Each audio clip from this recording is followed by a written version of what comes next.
নতুন একটা ভিডিওতে সকলকে স্বাগত জানাই। আজ আমি মাধ্যমিক 2025 এর এবিটিএ টেস্ট পেপারের বাংলা বিষয়ে সকল এমসিকিউ এবং এসিকিউ টাইপ প্রশ্ন উত্তর নিয়ে আলোচনা করছি। ভিডিওটি শেষ পর্যন্ত দেখার জন্য সকলের কাছে অনুরোধ রইল। আশা করি ভিডিওটি শেষ পর্যন্ত দেখলে সকলেই উপকৃত হবে। ভিডিওটি ভালো লাগলে চ্যানেলটিকে সাবস্ক্রাইব করবে এবং লাইক, শেয়ার, কমেন্ট করতে একেবারে ভুলে যেও না। শুরু করছি মূল বিষয় নিয়ে। প্রথমে দেখো, সঠিক উত্তরটি নির্বাচন করো। 1 নম্বর, তোমার গল্প তো দিব্যি হয়েছে, বক্তা কে? এখানে বক্তা ছোট মেসো। পরে প্রশ্ন দেখো, পাগল বেশি হরিদার কোমরে জড়ানো একটি ছেঁড়া কম্বল। পরের প্রশ্ন, বড় ভয় করতে লাগলো নদের চাঁদের। এখানে সঠিক উত্তর হবে নদীর প্রতিহিংসা প্রবণ রূপ। পরের প্রশ্ন দেখো, তারা আর স্বপ্ন দেখতে পারল না, তারা বলতে শান্ত হলুদ দেবতারা। পরের প্রশ্ন দেখো, পায়ে পায়ে হিমানির বাঁধ। হিমানি শব্দের আক্ষরিক অর্থ তুষার। পরের প্রশ্ন, অস্ত্রের বিরুদ্ধে গান কবিতাটি কোন কাব্যগ্রন্থের অন্তর্গত? পাতার পোশাক।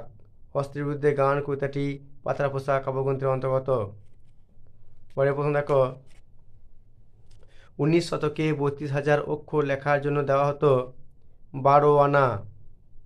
পরের প্রশ্ন,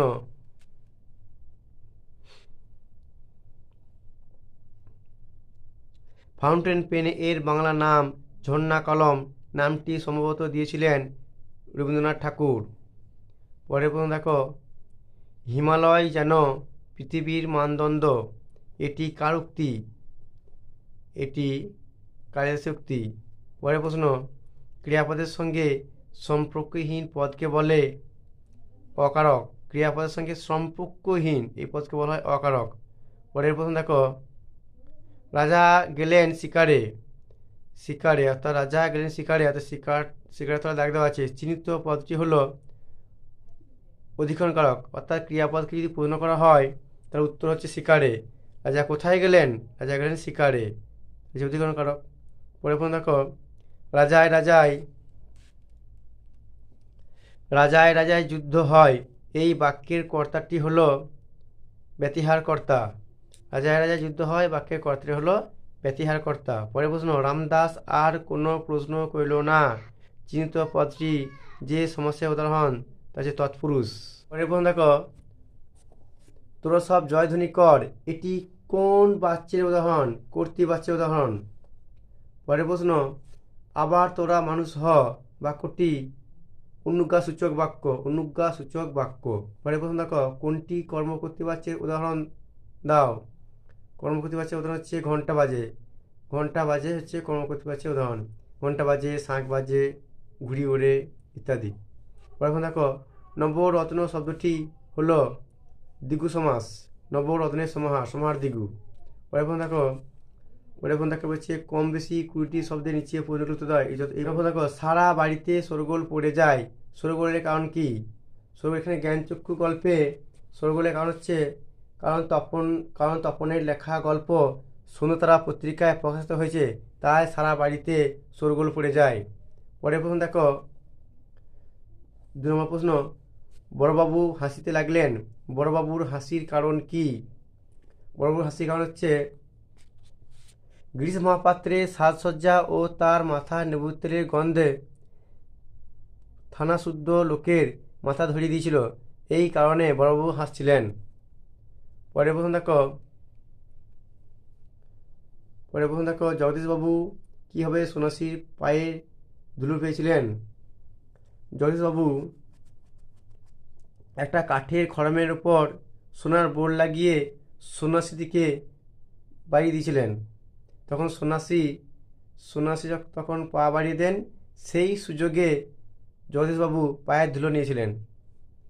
পরের প্রশ্ন দেখো, জামা অদল বদলের বুদ্ধি। জামা অদল বদলের বুদ্ধি কার মাথায় এসেছিল?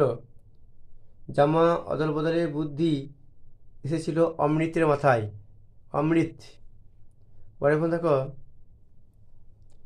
নিজেকে কেবল বোঝাতে পারে না, কি বোঝাতে পারে না? নিজেকে কেবল বোঝাতে পারে না, কি বোঝাতে পারে না? এখানে নদী বিদ্রোহ গল্পে নদের চাঁদের 30 বছর বয়সে নদীর প্রতি অস্বাভাবিক একটা আকর্ষণ তৈরি হয়েছিল, অর্থাৎ ছেলে মানুষের ভাব বা সেটা যে তার পাগলামি হয়ে গিয়েছিল, সেটা তা বোঝাতে পারে না, সেটা কেবল বোঝাতে পারে না। পরে এখন দেখো এখানে যে কোনো 4টি প্রশ্নের উত্তর দাও। অস্ত্র ফেলো, অস্ত্র রাখো, কোথায় অস্ত্র ফেলার কথা বলা হয়েছে? এখানে অস্ত্রকে গানের 2টি পায়ে ফেলে রাখার কথা বলা হয়েছে, গানের 2টি পায়ে ফেলে রাখার কথা বলা হয়েছে। পরে এখন দেখো এসো যুগান্তের কবি, কবির ভূমিকাটি কি হবে? অন্যায় অত্যাচারের প্রতিবাদ করে আফ্রিকার কাছে ক্ষমা চাইবে এবং নতুন যুগের সূচনা করবে, কণ্ঠে উচ্চারিত হবে সভ্যতার শেষ পুণ্যবাণী। পরে এখন দেখো আমাদের পথ নেই আর, তাহলে আমাদের করণীয় কি? আমাদের পথ নেই আর আমাদের করণীয় হচ্ছে আমাদেরকে ঐক্যবদ্ধ, সংঘবদ্ধ হয়ে হাতে হাত রেখে এগিয়ে যেতে হবে, ঐক্যবদ্ধ সংঘবদ্ধ হয়ে হাতে হাত রেখে এগিয়ে যেতে হবে। পরে দেখো শিশু আর বাড়িরা খুন হলো, শিশু আর বাড়িরা খুন হয়েছিল কেন? এখানে যে ভয়ানক যুদ্ধ এসেছিল, সেই যুদ্ধের ফলে নিরপরাধ শিশুরা কেউ রেহাই যায়নি, তাই শিশুদের খুন হতে হলো, শিশু এবং বাইরেরাও খুন হলো। ওরে ওই স্তব্ধ চরাচর, চরাচর স্তব্ধ কেন? চরাচর স্তব্ধ ওখানে যে প্রলয়ঙ্কর শিবের হট্টগোলে বা হাসিতে চরাচর স্তব্ধ হয়ে গিয়েছিল, প্রলয়ঙ্কর শিবের হট্টগোলে বা হাসিতে চরাচর স্তব্ধ হয়ে গিয়েছিল। পরের প্রশ্ন দেখো যে কোনো 3টি প্রশ্ন উত্তর দাও। এখানে দেখো 3টে প্রশ্ন এখানে প্রবন্ধ থেকে দেওয়া আছে। হারিয়ে যাওয়া কালি কলম এ বর্ণিত সবচেয়ে দামি কলমটির দাম কত? সবচেয়ে দামি কলমটির দাম 2500 পাউন্ড। পরের প্রশ্ন দেখো বিশ্ববিদ্যালয়ে নিযুক্ত পরিভাষা সমিতি নবাগত রাসায়নিক বস্তুর ইংরেজি নাম সম্বন্ধে কি বিধান দিয়েছিলেন? নবাগত রাসায়নিক বস্তুর ইংরেজি নাম বাংলা বানানেই চলবে, এইরকম বিধান দিয়েছিলেন, যেমন হচ্ছে অক্সিজেন। পরে দেখো আমরা ফেরার পথে কোনো পুকুরে তা ফেলে দিয়ে আসতাম, বক্তা কেন পুকুরে ফেলে দিতেন? এখানে হোম টাস্কে খাতা হিসেবে যে কলা পাতা ব্যবহার করা হতো, সেই কলা পাতাগুলো পুকুরে ফেলে দেওয়া হতো, কারণ কলা পাতা গরুতে খেলে নাকি পাপ হয়, তা অমঙ্গল, সেই জন্যই কলা পাতাগুলো পুকুরে ফেলে দিয়ে আসতেন। পরের প্রশ্ন পরিভাষার উদ্দেশ্য কি? পরিভাষার উদ্দেশ্য কি? ভাষার সংক্ষেপ ও অর্থকে সুনির্দিষ্ট করা।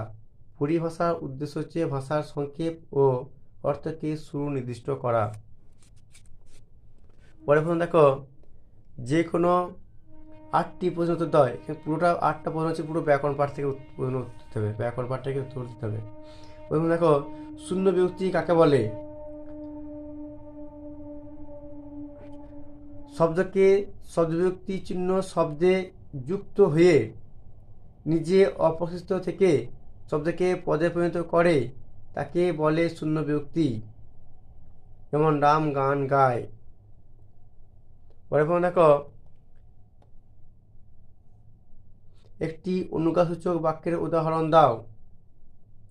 একটি অনুজ্ঞাসূচক বাক্যের উদাহরণ হলো আবার তোরা মানুষ হ।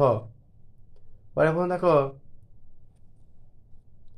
এ কাল লেখা কর্তৃবাচ্যে পরিবর্তন করো, এ কাল লেখা কর্তৃবাচ্যে পরিবর্তন করবে, এটা কে লিখেছে, এটা কে লিখেছে। পরে দেখো বাক্যাশ্রয়ী সমাস কাকে বলে?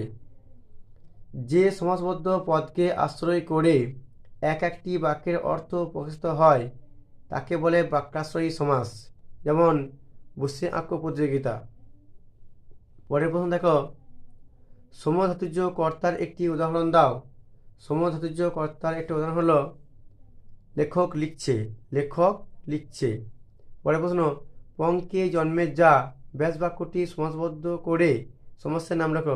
পঙ্কে জন্মে যা, ব্যাস বাক্যটিকে সমাসবদ্ধ করলে হবে পঙ্কজ। ব্যাস বাক্যটিকে সমাসবদ্ধ করলে হবে পঙ্কজ। এবং এর সমাসের নাম হচ্ছে তৎপুরুষ সমাস। তৎপুরুষ সমাস। প্রযোজ্য কর্তা কাকে বলে?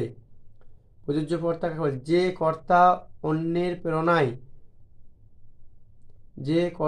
অন্যের প্রেরণায় কর্ম সম্পাদন করে তাকে বলা হয় প্রযোজ্য কর্তা। যে কর্তা অন্যের প্রেরণায় কর্ম সম্পাদন করে তাকে বলা হয় প্রযোজ্য কর্তা। পরে দেখো, বাবুটি স্বাস্থ্য গেছে কিন্তু শখ ষোলনায় বজায় আছে। সরল বাক্যে পরিণত করো। এটি সরল বাক্যে করে হবে বাবুটি স্বাস্থ্য গেলেও শখ 16 আনায় বজায় আছে। বাবুটি স্বাস্থ্য গেলেও শখ 16 আনায় বজায় আছে। পরে দেখো, কর্মকর্তৃবাচ্য কাকে বলে? কর্মকর্তৃবাচ্য কাকে বলে? যে বাচ্চে কর্তা অনুপস্থিত থাকে এবং কর্মই কর্তা রূপে প্রতীয়মান হয় তাকে বলে কর্মকর্তৃবাচ্য। যেমন শাঁখ বাজে, ঢাক বাজে। দেখো, বিশেষ্য খণ্ড কাকে বলে? বিশেষ্য খণ্ড কাকে বলে? যে অপ্রধান খণ্ডবাক্য বিশেষ্যের মতো ব্যবহৃত হয়ে প্রধান খণ্ডবাক্যের কোনো পদের সঙ্গে সম্পর্কযুক্ত হয় তাকে বলে বিশেষ্য খণ্ড।